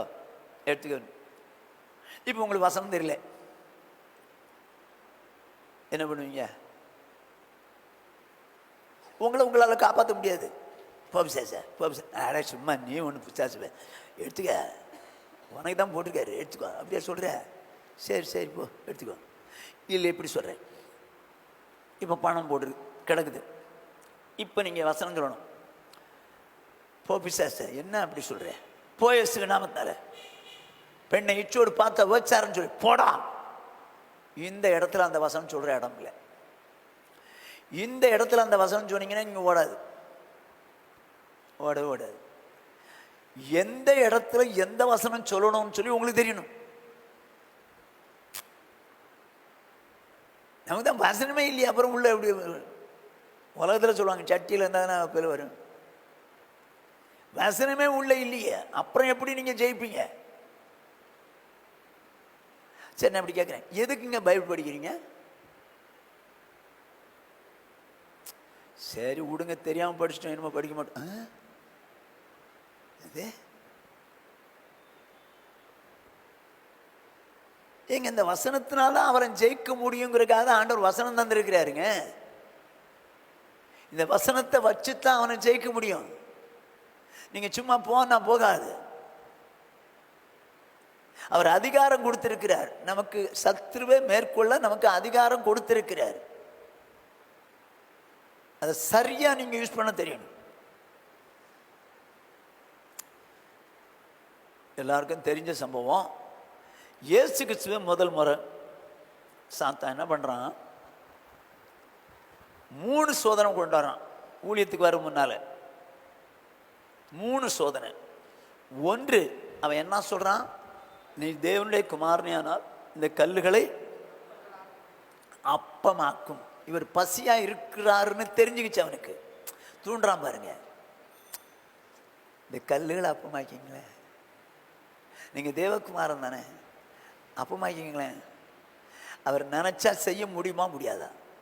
முடியும். ஆனால் அவர் என்ன சொன்னார், மனுஷன் அப்பத்தினால் மாத்திரமல்ல தேவனுடைய வாயிலிருந்து புறப்படும் ஒவ்வொரு வார்த்தையினாலும் பிழைப்பான் என்று எழுதியிருக்கிறதே. அப்போ மனுஷன் அப்பத்தினால் சாப்பிட்டு தான் பிழைப்பான்னு சொல்லாத, நீ என்ன சாப்பிட சொல்றியா? நான் மனுஷன் அப்பத்தினால் மாத்திரமல்ல தேவனுடைய வாயிலிருந்து புறப்படும் ஒவ்வொரு வார்த்தையினாலும் பிழைப்பான் என்று எழுதியிருக்கிறதே. நான் போகவே இல்லைங்க, அவன் போகலை, அவன் ஓடலைங்க. அடுத்தாப்புல உடனே வர்றான் பாருங்க, மலையிலேருந்து குதிக்க சொல்கிறான், உப்பரிக்கையிலேருந்து குதிக்க சொல்கிறான். நம்முடைய பாதம் கல்லில் இராதபடிக்கு அவர் தம்முடைய தூதர்களை அனுப்புவார், அவர்கள் தங்கள் கைகளில் ஏந்தி கொண்டு போன்று எழுதியிருக்கிறதே. என்ன அதுக்கு இயேசு அவனை எப்படி ஜெயிச்சாரு? தேவனாய கர்த்தரை பரீட்சை பாராதிருப்பா என்று எழுதியிருக்கிறதேனாரு. இப்போ வசனம் தான் சொல்றாரு. ஆனா போன்னு சொல்லலையே, அது இன்னும் தான் சுத்திட்டு நிக்குது. 3வது மலையின் மேல் நிறுத்தி முழு உலகத்தையும் அதன் மகிமையும் காட்டி அவன் சொல்றான், இவைகள் எனக்கு கொடுக்கப்பட்டிருக்கிறது, நீ தாழ விழுந்து வணங்கினா இதை உங்களுக்கு கொடுப்பேன் அப்படின்னா. அதுக்கு இயேசு என்ன சொன்னாரு, அப்பாலே போ சாத்தானே, உன் தேவனாய கர்த்தரை பணிந்து கொண்டு அவர் ஒருவருக்கே ஆராதனை செய்வான் எழுதி இருக்கிறதே. அப்போ எழுதி இருக்கிறத கரெக்டாக சொல்றார். எந்த நேரத்தில் என்ன சொல்லணும்னு புரிஞ்சு கரெக்டாக சொல்லிட்டு, இப்போ சாத்தான் சில காலம் அவரை விட்டு பிரிந்து போனான்னு இருக்கும், ஓடி போயிட்டான். எப்போ ஓடனா? 2 பாயிண்ட். தேவனுக்கு கீழ்ப்படுகிறார், தேவனாய கர்த்தரை பணிந்து கொண்டு அவர் ஒருவருக்கு ஆராதனை செய்வான் எழுதியிருக்கிறதே தேவனுக்கு. அடுத்து அவனுக்கு எதிர்த்து நிற்கிறார், அப்பாலே போ சாத்தானேன்னு அவனை விரட்டுறார், அவனை விரட்டுறார். தேவனுக்கு கீழ்ப்படிந்திருங்கள், பிசாசுக்கு ஏற்று நில்லுங்கள், அப்பொழுது அவன் உங்களை விட்டு ஓடிப்பான். அப்போ நீங்களும் நானும் பாவம் செய்யும்படியாய் சாத்தான் நம்முடைய இருதயத்தை தூண்டும் போது அந்த பாவம் செய்யக்கூடாதுங்கிற எண்ணம் வைராக்கியம் நமக்குள்ள இருக்கணும். 2வது, அவனை இடம் கொடுத்துடக்கூடாது. 3வது, அவனுக்கு எதிர்த்து நிற்கணும். எப்படி எதிர்த்து நிற்பீங்க? வசனத்தின் அடிப்படையில். எந்த வசனம் சொன்னால் கரெக்டாக இருக்குமோ அந்த வசனத்தை அப்படி சொல்லணும். நீங்கள் மாற்றி சொன்னீங்கன்னா போகாது. வசனத்தை சொல்லி அப்பாலே போ சாத்தானேன்னு சொன்னீங்கன்னா அது ஓடி. அதைத்தான் ஜெயிக்கிறதுக்கு வல்லமே கொடுத்துருக்காரு. ஆனால் இன்னைக்கு நிறைய பரிசுத்தவான்களுடைய வாழ்க்கையில் எழுத்துன்னு ஜெயிக்க தெரியலையா, இல்லை வசனம் தெரியலையா, இல்லை பாவம் செஞ்சோன்னு ஆசை வந்துடுது அவன் சொன்ன உடனே, என்னன்னே புரியலைங்க. பாவம் சாதாரணமாக செய்கிறாங்க, பாவம் சாதாரணமாக செய்கிறாங்க. நானும் நீங்களோ பாவம் சாதாரணமாக செய்கிறதுக்கு சந்தர்ப்பம் இருக்கும், இல்லைன்னு சொல்ல வரல. ஆனால் செய்தால் உங்கள் பேர் என் பேர் கிறுக்கப்பட்டுருங்கிறத மறந்துடாது. உங்கள் பேர் என் பேர் கிறுக்கப்பட்டு விடும். கிறுக்கப்பட்ட பிறகு நீங்கள் அங்கே போய் நின்றுட்டு, எங்கே நியாய தீர்ப்பின் நாளில் அங்கே போய் நின்றுட்டு, ஏப்பா உன் பேர் இல்லையா, என் பேரா இல்லையா, ஏங்க நீங்கள் ஒன்று, நான் ரட்சிக்கப்பட்டு ஞானஸ்நானத்து பரிசுத்தாய் பற்றி சியோன் சபைக்கு போயிட்டுருந்தேன், அங்கே என் பேர் இல்லைன்னா சொல்கிறீங்க, கொஞ்சம் நல்லா பாருங்க அப்படின்னு சொன்னீங்கன்னா கூட பார்க்க. அங்கே அவர் சொல்லிட்டார், பேர் இருந்திருக்குது, என்ன பண்ணிட்டாரு, அடிச்சிட்டேன்ப்பா. ஐயோ ஏன் அடிச்சிங்க, யார் கேட்டு அடிச்சிங்க, இவனை கேட்டு தான் அடிக்கணுமாக்கு. நீ பாவம் செஞ்சா அடிச்சிட்டேன், நீ பாவம் செஞ்சப்பா அதனால உன் பேரை அடிச்சிட்டேன். இப்போ நம்ம பேரெல்லாம் இருக்குதா, கொஞ்சம் யோசிக்க தான் வேண்டியிருக்கோ. யார் துணிஞ்சு பாவம் செய்கிறார்களோ சாத்தானுக்கு இடம் கொடுத்துட்டாங்கன்னு அர்த்தம், அதனால தான் பாவம் செய்கிறாங்க. நீங்கள் சாத்தானுக்கு இடம் கொடுத்தா கட்டாயம் பாவம் செய்வீங்க. அது என்ன பாவமோ, பொய்ன்னு மட்டும் சொல்லலை, வேற எந்த பாவமாக இருக்கட்டும்,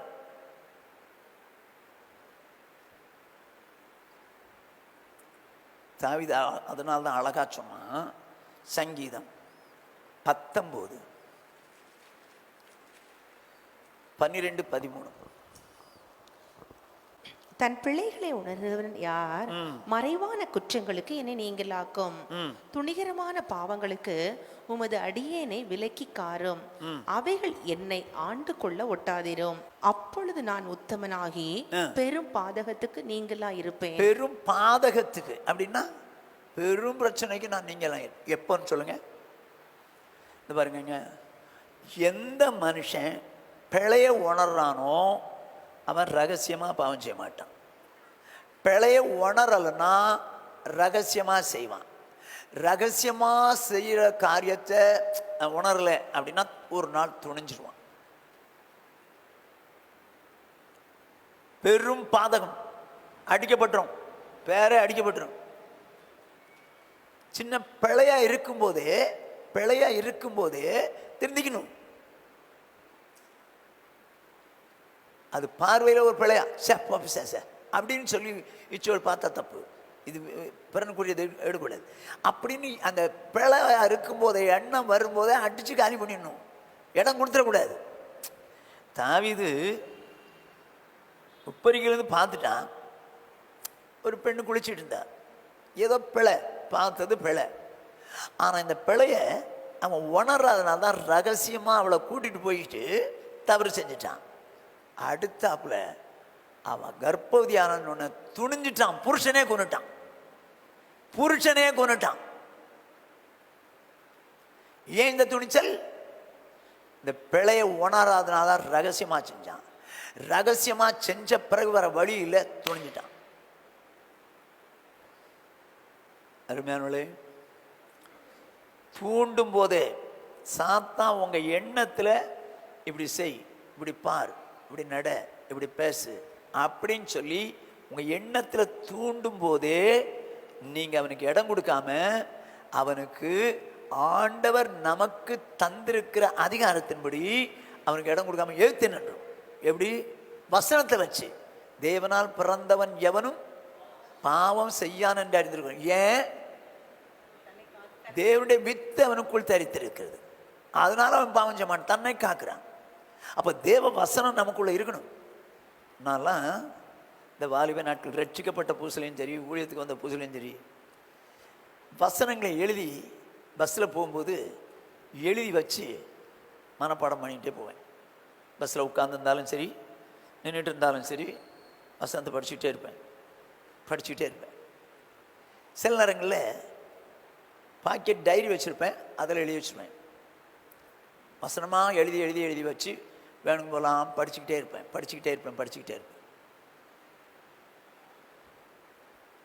ஆனால் எனக்கு அதாவது வசனம் படித்து நம்ம இப்படி வசனத்தை படி வாழணுங்கிற ஏக்கத்தில் படித்தேனே தவிர இந்த மாதிரி இப்படிலாம் பிசாசை துரத்துறதுக்கு இதாண்டா வழிங்கிறது அப்போல்லாம் தெரியாது.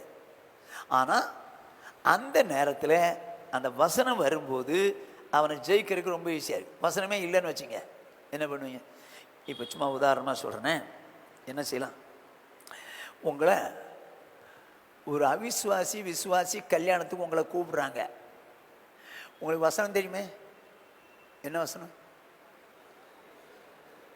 விசுவாசிக்கும் போ பிசாசன், நான் வர முடியாது. கூப்பிட வந்தவங்கிட்ட சொல்லாதீங்க பிசாசன்னு.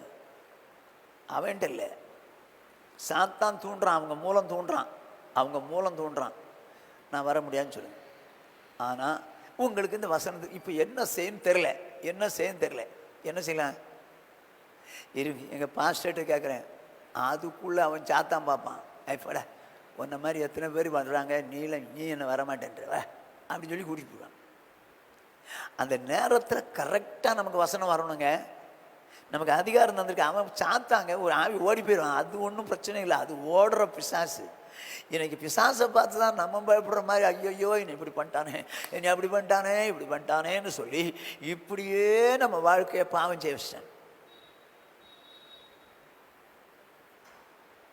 தானியேலின் புஸ்தகம்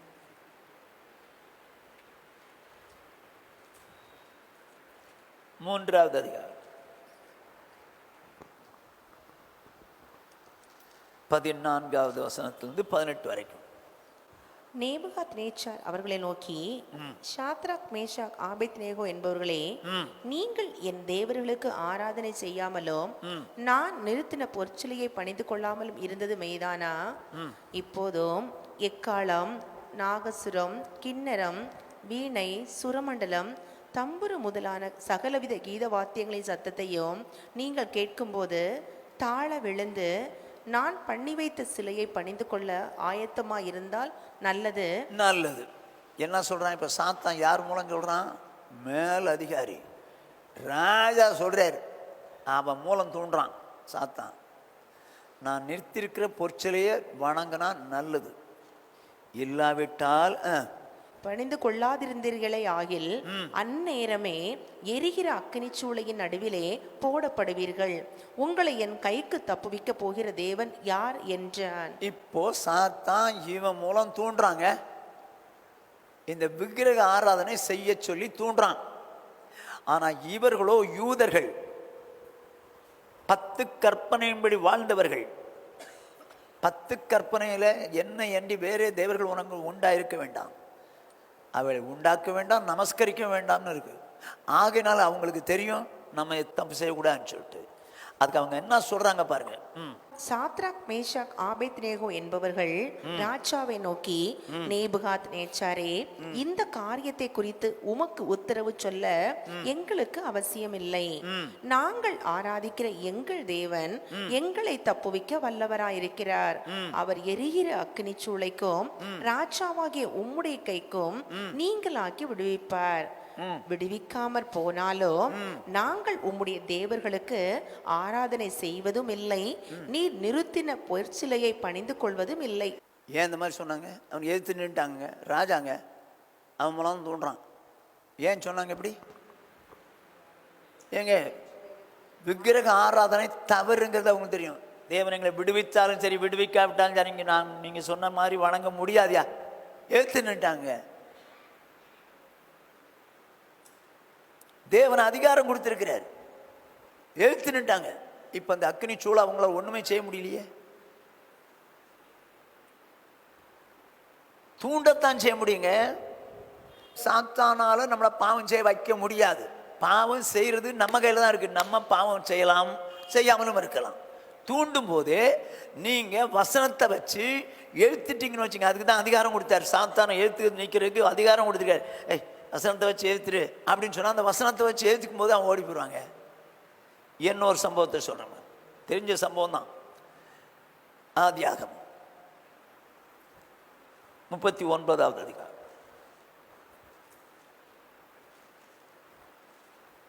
9வது வசனம்.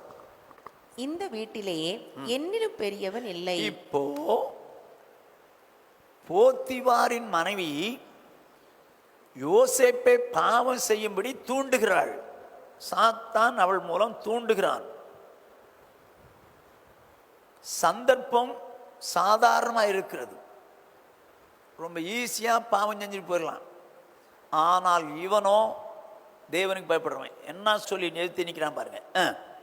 இந்த வீட்டிலே என்னிலும் பெரியவன் இல்லை, நீ அவருடைய மனைவியா இருக்கிறபடியால் உன்னை தவிர வேறு ஒன்றையும் அவர் எனக்கு விலக்கி வைக்கவில்லை. இப்படி இருக்க நான் இத்தனை பெரிய பொல்லாங்குக்கு உடன்பட்டு தேவனுக்கு விரோதமாய் பாவம் செய்வது எப்படி என்றான். இவ்வளவு பெரிய பொல்லாங்கு உடன்பட்டு என் தேவனுக்கு விரோதமாய் பாவம் செய்வது எப்படி? அவன் யோசிக்கிறான் பாருங்க. இந்த பாவம் செய்யற ஒரு சூழ்நிலை, ஆனால் அவ தூண்டுறா, பாவம் செருக்கு தூண்டுற. என்னால முடியாது. இவ்வளவு பெரிய பொல்லாங்கு உடன்பட்டு என் தேவனுக்கு விரோதமாய் பாவம் செய்வது எப்படி? முடியாது. பாவம் செய்யக்கூடாது என்று ஒருத்தன் தீர்மானிக்கணுங்க. 1. 2,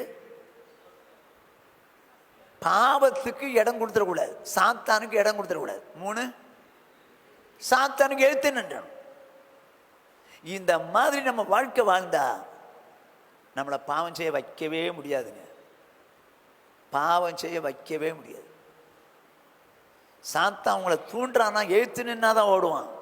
நீங்க இந்த நாய்கள், ஒரு ஓனர் வெளியே போகிறாரு அடுத்த தெருவுக்கு, சொந்த நாய் பின்னால் போகுது. அப்படி போகும்போது அடுத்த தெருவுக்கு போகும்போது அந்த தெருவில் உள்ள நாய்களெல்லாம் குலைச்சி இந்த நாயை ஒன்றும் இல்லாமல் ஆக்கிற மாதிரி குலைச்சி பக்கத்தில் வரும். இப்போ இந்த ஓனருக்கு பயம், ஐயையோ இந்த மற்ற நாய்கள் நம்மளை கடிச்சிடக்கூடாதுன்னு சொல்லி இந்த நாயை விரட்டுறதுக்கு போகாது போகாது, காலை சுற்றி சுற்றி வரும். உடனே கல்லை தூக்கி போடுறாரு. என்னடா இந்த நாய்கள் தான் பிரச்சனை பண்ணுதுன்னா இந்த நம்ம எஜமானம் இப்படி பண்ணுறாருன்னு சொல்லிட்டு பயந்து ஓடும், வீட்டுக்கு ஓடும், சொந்த வீட்டுக்கு ஓடும்.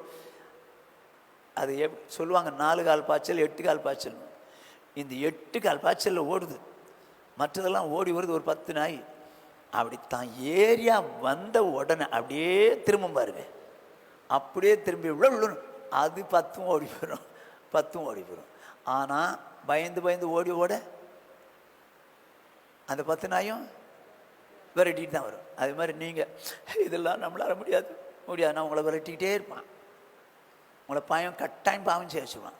ஆனால் நீங்கள் ஏற்று நின்று பாருங்க, சாத்தான் உங்களை விட்டு ஓடி போவான். இயேசுவை ஜெயிக்க முடியலை. காரணம், இயேசு முதல்ல பாவம் செய்யக்கூடாதுன்னு எண்ணி இருக்கக்கூடும். 2வது, சாத்தானுக்கு இடம் கொடுக்கல, வசனத்தை வச்சு அவனை விரட்டிட்டார். அருமையானவளே, நம்ம பேர் ஜீவ புஸ்தகத்தில் கிறுக்கப்படாது இருக்கணும்னா பாவம் செய்யக்கூடாது. பாவம் செய்ய வச்சுட்டான் ஜீவ புஸ்தகம். அப்போ பாவம் செய்யாமல் இருக்கணும்னா 3 காரியம். 1, நான் பாவம் செய்ய மாட்டேன்னு ஒரு தீர்மானம் எடுக்கணும். 2, பிசாசுக்கு இடம் கொடுத்துடக்கூடாது. 3, பிசாசுக்கு வசனத்தை சொல்லி எழுத்து நின்று. அப்படி செய்வோமானால் ஒரு நாளும் பிசாசால் நம்மளை பாவம் செய்ய வைக்க முடியாது, நம்ம பேர் ஜீவபுஸ்தகத்தில் இருக்கும். ஆனால் அப்படி இல்லாத பட்சத்தில் அவன் பாவம் செய்ய வைப்பானால் பேர் ஜீவ புஸ்தகத்திலிருந்து கிறுக்கப்படும். மோசே அப்படி தான் சொல்கிறாங்க, என் பேரை வேணா கிறுங்க. நோ மோசே, யார் எனக்கு விரோதமாய் பாவம் செய்கிறார்களோ அவர்கள் பேர் தான் கிறுக்கப்படும். ஆகவே இந்த ராத்திரி வேளையில் ஆண்டவர்கிட்ட சொல்ல போகிறோம். எல்லாரும் முழங்கால் படிடும், ஆண்டவர்கிட்ட சொல்ல போகிறோம். ஆண்டவரே, மனம் திரும்பி ஞானஸ்நானம் எடுத்துட்டேன்பா, பரிசுத்தாய் பெற்றேன், என் பேர் ஜீவபுஸ்தகத்தில் இருக்குது. ஆனால் ஜெயங்கொள்கிறவன் எவனோ அவன் பேர் தான் ஜீவபுஸ்தகத்தில் இருக்கும். நான் ஜீவியம் ஜீவிக்கிறேன்னா என் பேர் கிறுக்கப்பட்டுரும். ஆண்டவரே, நான் பாவத்தை ஜெயிக்கிறவனாக இருக்கும்படிக்கு என்னை ஒப்பு கொடுக்குறேன். ஒருவேளை பாவத்தில் யாருக்கு ஜெயம் இல்லையோ அவங்க பேர் கிறுக்கப்பட்டு போகும் என்பதை ஆண்டவரே வேதத்தின் மடி அறிந்தோம். ஆண்டவரே, இந்த ராத்திரி வேளையில் எங்களை ஒப்பு கொடுக்கிறோம். ஆண்டவரே, பாவத்திலே நாங்கள் வெற்றி கொள்ளும்படி நாங்கள் தேவனுக்கு கீழ்ப்படிந்து பிசாசுக்கு எதிர்த்து நிற்க, வசனத்தை வைத்து எதிர்த்து நின்று அவனை மேற்கொள்ள எனக்கும் எங்களுக்கும் கிருபை தருவீராக. ஆண்டவரே, ஒரு நாள் நாங்கள் உமக்குருவமாய் பாவம் செய்து விடக்கூடாதப்பா. ஆண்டவரே, நாங்கள் தீர்மானிக்கிறேன், எங்களுக்கு பாவம் வேண்டாம். ஆண்டவரே, எங்களுக்கு பாவம் செய்யணுங்கிற எண்ணமே இருக்கக்கூடாது. பாவம் எங்களுக்கு வேணாம் ஆண்டவரே, பாவம் செய்து விடக்கூடாது. ஆண்டவரே, தெரியாமல் கூட எங்களுக்கு பாவம் தரக்கூடாதுப்பா. எங்கள் வாழ்க்கையில் வேணாம்ப்பா, என் வாழ்க்கையில் வேணாம், எல்லாம் பயத்தன்னு சொல்லி பாருங்க. அடுத்து ஆண்டவரே, சாத்தான் இப்படி ஏவும்போது, ஆண்டவரே பாவம் செய்ய ஏவும்போது நாங்கள் அவனுக்கு இடம் கொடாமல் இருக்க உதவி செய்வீராக. இடம் கொடுத்து விடாதபடிக்கு இருக்க உதவி செய்யுங்க. அதோடு மாத்திரமல்ல, அவன் தூண்டும் போது ஆண்டவர் வசனத்தை வச்சு எழுத்து நின்று அவனை மேற்கொள்ளத்தக்கதான ஒரு வல்லமை இந்த ராத்திரி வேளையில் எனக்கு உண்டாகட்டும். வசனங்களினால் என்னுடைய உள்ளம் நிறைந்திருக்கட்டும். ஆண்டவரே, ஆண்டவருடைய வேத வசனங்களினால் என் உள்ளம் நிறைந்திருக்கட்டும்ப்பா. சாத்தானை ஜெயிக்கிறதுக்கு ஒரே ஒரு காரியம், இயேசுவின் இரத்தத்தினால் மீட்கப்பட்டோம் என்றும் ஆண்டவரே சாட்சியின் வசனத்தினால் தான் ஜெயிக்க முடியும் என்பதை அறிந்திருக்கிறோம். இயேசுவின் நாமத்தினாலே, இயேசுவின் நாமத்தினாலே ஆண்டவரே, நாங்கள் இரத்தத்தினால் மீட்கப்பட்டோம் என்பது உண்மைதான். ஆனால் சாட்சியின் வசனத்தை வைத்து நாங்கள் ஜெயம் கொள்வதற்கு வசனங்களினால் என்னுடைய இருதயங்களை ஆண்டவரே, என்னுடைய இருதயத்தை நிரப்புவீராக, என்னுடைய இருதயத்தை நிரப்புவீராக, என்னுடைய இருதயத்தை நிரப்புவீராக. என் இருதயம் நிரம்பி இருக்கட்டும், வசனங்களினால் நிரம்பி இருக்கட்டும். சாத்தானை ஜெயிக்கிற ஒரு வல்லமை இந்த ராத்திரி வேளையில் எனக்கு உண்டாக்குவீர்களா. ஆண்டவரே, அதிகாரம் கொடுக்கிறேன்னு சொன்னீங்களே, அதிகாரத்தை நாங்கள் சரியாக ஆண்டவரே பிரயோகிக்க எனக்கு கிருபை தருவீராக, எனக்கு கிருபை தருவீராக. ரகாதானா ராபா ஷகாலா ராதானா ராபா. ஓ ஆண்டவரே, எங்களுக்கு கிருபை தாங்கப்பா. நாங்கள் சாத்தானை ஜெயிக்கித்து பாவம் இல்லாத ஒரு வாழ்க்கை வாழ்ந்த இயேசு வாழ்ந்தது போல நாங்களும் வாழ எனக்கும் எங்களுக்கு கிருபை தருவீராக. இப்பொழுது தேவனை நோக்கி பார்ப்போம். அருமையான சாம்சன் ஜெபிப்பார். இந்த நாள் ஆண்டவரே மீண்டும் நாங்கள் உங்களுடைய சமூகத்திலே கடந்து வரும்படியாய் உங்களுடைய வேதத்தை ஆராய்ந்து பார்க்கும்படியாய் கர்த்தர் தந்த நல்ல வேலைக்காக நன்றி செலுத்துகிறோம். ஆண்டவரே ஜீவ புஸ்தகத்திலிருந்து பேர் கிறுக்கப்படக்கூடாது என்று சொல்லி இந்த நாளில் எங்களோடு பேசி நம்முடைய எல்லா வார்த்தைகளுக்காய் கோடா கூடி நன்றியும் சோத்திரத்தை இந்த நாளில் எடுக்கிற தகப்பனே. ஆண்டவரே ஜீவ புஸ்தகத்திலே பேர் எழுதப்படாத காணப்பட்ட நேவனோ அவனுக்கு நீ கடலிலே தள்ளப்பட்டான்னு சொல்லப்பட்டிருக்கிறதே. ஆண்டவரே யாருடைய பேர் ஜீவ புஸ்தகத்தில் கிறுக்கப்படும் என்று சொல்லி இந்த நாளில் எங்களோடு நீ திட்டம் தெளிவாய் நம்முடைய ஊழியக்காரை கொண்டு எங்களோடு பேசினேன். எல்லா வார்த்தைகளுக்காக நன்றி செலுத்துகிறோம். மோசே இப்படியா தேவனிடத்தில் ஆண்டவரே அவர்கள் பேர் கிறுக்கப்படும் என்னுடைய பேரை முதலில் கிறுக்கும் என்று சொல்லி இருக்கிறாரே. ஆனாலும் ஆண்டவரே தேவனாய் கர்த்தர் நீர் மோசேயோடு சொல்லும்போது எனக்கு விரோதமாய் யார் பாவம் செய்தானோ அவனுடைய பேர் நான் ஜீவ புஸ்தகத்தில் கிறுக்கப்படும் சொல்லி இருக்கிறீங்களே. ஆண்டவரே இந்த நாளில் ஆண்டவரே எங்களை உங்களுடைய சமூகத்தில் அர்ப்பணிக்கிறோம். ஆண்டவரே எப்படி ஆண்டவரே நாட்களில் ஆண்டவரே சோத்திரம் சாட்சியின் வசத்தினாலும் இயேசு கிறிஸ்துவின் ரத்தத்தினாலும் ஆட்டுக்குட்டியின் ரத்தத்தினாலும் சாட்சியின் வசத்தினாலும் அவனை ஜெயித்தான்னு சொல்லப்பட்டிருக்கிறபடி ஆண்டவரே இந்த நாட்களில் கடைசி நாட்களில் வாழ்ந்து கொண்டிருக்கிற எங்களுக்கு ஆண்டவரே நீர் எச்சரிப்புக்கு உண்டாகும்படியாய் நீர் எங்களோடு பேசிய வார்த்தைகளுக்காய் உமக்கு நன்றி செலுத்துகிறோம். ஆண்டவரை துதிக்கிறப்பா. நாங்களும் இந்த பூமியில இருக்கிற நாட்களில் சத்துருவான வருகிறதான எல்லா காரியத்திலிருந்து ஆண்டவரே நாங்கள் ஜெயம் எடுக்கத்தக்கதாய் என் தேவனாக்கு அது உதவி செய்ய முடியாது செபிக்கிறேன். பிசாசாரன் பாவம் செய்ய வேண்டும் என்று சொல்லி காரியங்களை தூண்டும் போது நாங்கள் அந்த பிசாசாரன் செய்கிறதான காரியங்களுக்கு இடம் கூடாதபடி நாங்கள் முதலாவது எங்களை பாதுகாத்துக் கொள்ளணும். ஆண்டவரே அப்படிப்பட்டதான கிருபை தரும்படியா செபிக்கிறேன். ஒரு நாள் நாங்கள் பிசாசுக்கு இடம் கொடுக்க கூடாதபடி கர்த்தர் எங்களை பாதுகாத்துக் கொள்ளும்படியா கர்த்தர் உதவி செய்வீராக. பிசாசு எங்களை பாவம் செய்ய தூண்டும் போது நாங்கள் தேவனுக்கு கீழ்ப்படிந்து பிசாசுக்கு எதிர்த்து நிற்கத்தக்கதாய் கர்த்தர் உதவி செய்யும்படியா செபிக்கிறேன். ஆண்டவரே துதிக்கிறப்பா. ஆண்டவரே சோத்திரம் சோத்திரம். தேவனால் பிறந்த எவனும் பாவம் செய்யான் என்று சொல்லப்பட்டிருக்கிறதே. ஆண்டவரே அவருடைய வித்து அவனுக்குள்ள இருக்கிறது சொல்லப்பட்டிருக்கிறபடி தேவ வசனமாகிய வித்து ஆண்டவரே எங்களில் அதிகமாய் நிறைந்திருக்கத்தக்கதாய் கர்த்தர் உதவி செய்யும்படியா ஜெபிக்கிறப்பா. உம்முடைய வசனத்தினால் எங்கள் ஒவ்வொருவரையும் எங்கள் இருதயத்தை கர்த்தர் நிரப்பும்படியா அர்ப்பணிக்கிறோம். ஆண்டவரே தகப்பனே சத்துருவானவன் எந்த சூழ்நிலை எந்த விதமான பாவங்களை கொண்டு வந்து எங்களை ஆண்டவரே சோத்திரம் தொட செய்யும் போது கர்த்தர் நாங்கள் அந்தந்த சமயத்திற்கு ஏற்ற வசனங்களை சொல்லி ஆண்டவரே பிசாசு மேற்கொள்ளத்தக்கதாய் பிசாசு ஜெயிக்கத்தக்கதான கிருபைகளை கர்த்தர் தருவீராக. ஆண்டவரே நமக்கு நன்றி செலுத்துறோம். ஆண்டவரே ஆண்டவரே அநேக சாட்சிகளை நாங்கள் கேட்டோமே. ஆண்டவரே நன்றி ராஜாமை சோத்திரிக்கிறோம். ஆண்டவரே யூதாசை குறித்து நாங்கள் கேள்விப்பட்ட ஆண்டவரே யூதாஸ் ஆண்டவரே பிசாசு தூண்டின போது ஆண்டவரே பிசாசனுக்கு இடம் கொடுத்தபடினாலே அவன் உம்மை காட்டி கொடுக்கலாய் மாறி போனான். ஆண்டவரே ஆண்டவர் அனனியா சப்பீரால் ஆண்டவரே தங்களுக்கு கொடுத்த காணியாட்சி விற்ற போது ஆண்டவரே பிசாசனுக்கு இடம் தன்னுடைய இருதயத்தில் பிசாசு நிரப்ப இடம் கொடுத்தபடினாலே அவர்கள் ஆண்டவரை கிரயத்தில் ஒரு பங்கை வைத்து வைத்து தேவனுடைய ஆவிக்குரோதமாய் பொய் சொன்னார்கள். ஆண்டவரே அப்படி ஆண்டவரே இந்த எங்கள் அர்ப்பணிக்கிறோம். ஆண்டவரே தன் பிழைகளை உணர்கிறவன் யான் மறைவான குற்றங்களுக்கு நீங்களாக்கும் என்று சொல்லப்பட்டிருக்கிறபடி ஆம் ஆண்டவர் துணிகரமான பாவங்கள் ஒன்றும் எங்களை ஆட்கொள்ளாதபடி இந்த இரவில் எங்கள் அர்ப்பணிக்கிறோம். ஆண்டவரே ஆண்டவரே எங்கள் பிழைகளை நாங்கள் உணரத்தக்கதாய் மறைவான குற்றங்களுக்கு எங்கள் விலைக்கு பாதுகாத்துக் கொள்ளும்படியாகும் துணிகரமான பாவங்கள் ஒன்றும் எங்களை ஆட்கொள்ளாதபடி நாங்கள் உத்தமனாய் வாழ்ந்து பெரும் பாதகத்துக்கு நாங்கள் நீங்களாகும்படியாய் என் தேவனாய் கர்த்தர் கிருபை தரும்படியாய் ஜெபிக்கிறப்பா.